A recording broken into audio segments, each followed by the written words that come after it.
ಶುಭೋದಯ. ಇವತ್ತು ಮಹಾಶಿವರಾತ್ರಿಯಂದು ನಾವು ಉಪವಾಸ ಮತ್ತು ಆಚರಣೆಯನ್ನು ಹೇಗೆ ಮಾಡುವುದೆಂದು ಈ ವಿಡಿಯೋದಲ್ಲಿ ತಿಳಿಸಿಕೊಡಲಾಗಿದೆ. ಮೊದಲ ಬಾರಿ ನಮ್ಮ ಚಾನಲ್ ನೋಡ್ತಿದ್ರೆ ಸಬ್ಸ್ಕ್ರೈಬ್ ಮಾಡ್ಕೊಳ್ಳಿ.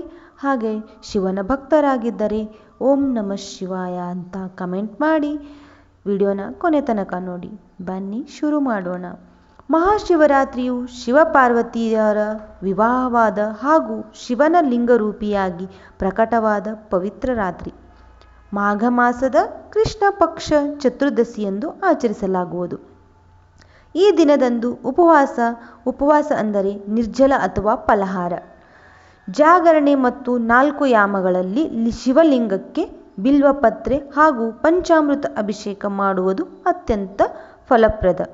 ಶಿವನ ನಾಮಸ್ಮರಣೆ. ಇವತ್ತು ನಾವು ನಾಮಸ್ಮರಣೆ ಮಾಡಬೇಕಾದ ಮಂತ್ರ ಓಂ ನಮಃ ಶಿವಾಯ, ಓಂ ನಮಃ ಶಿವಾಯ.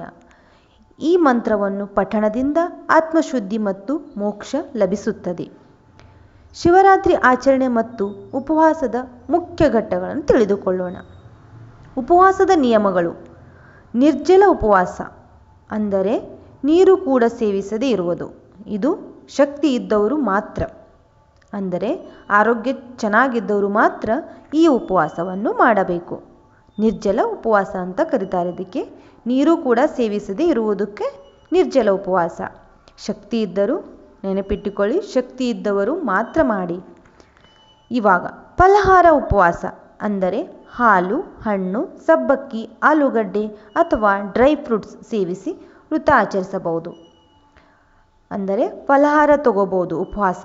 ಇದು ಹಾಲು, ಹಣ್ಣು, ಸಬ್ಬಕ್ಕಿ, ಆಲೂಗಡ್ಡೆ ಅಥವಾ ಡ್ರೈ ಫ್ರೂಟ್ಸ್ ಮಾತ್ರ ಸೇವಿಸಿ.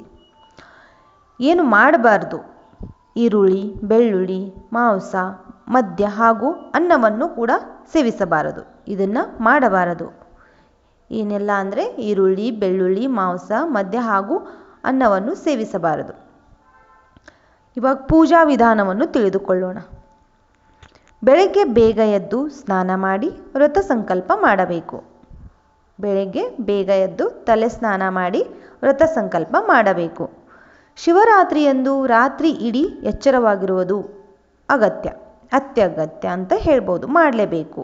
ಜಾಗರಣೆ ಅಂತ ಕರೀತಾರೆ ಇದಕ್ಕೆ. ಸೊ ಇದು ಕೂಡ ಆರೋಗ್ಯ ಚೆನ್ನಾಗಿರೋರು.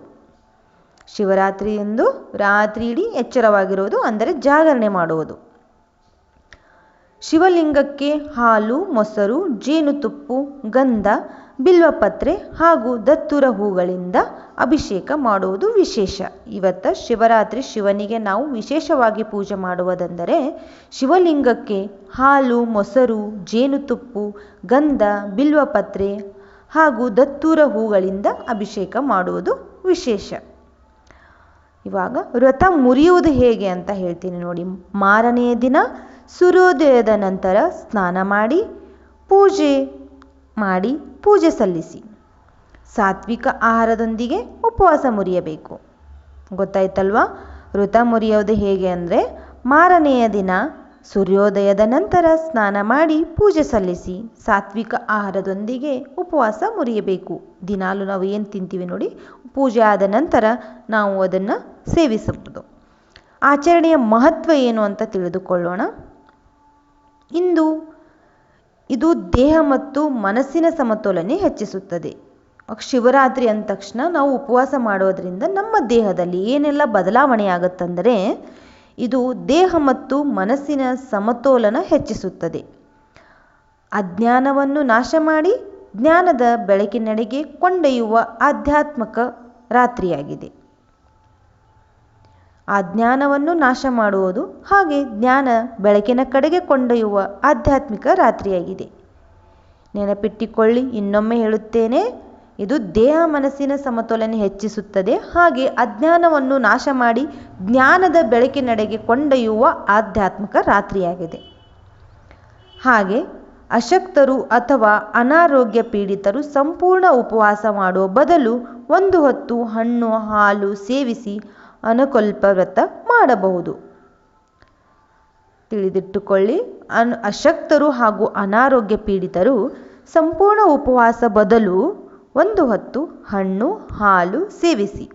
ಇದಕ್ಕೆ ಅನುಕಲ್ಪ ವ್ರತ ಮಾಡಬಹುದು.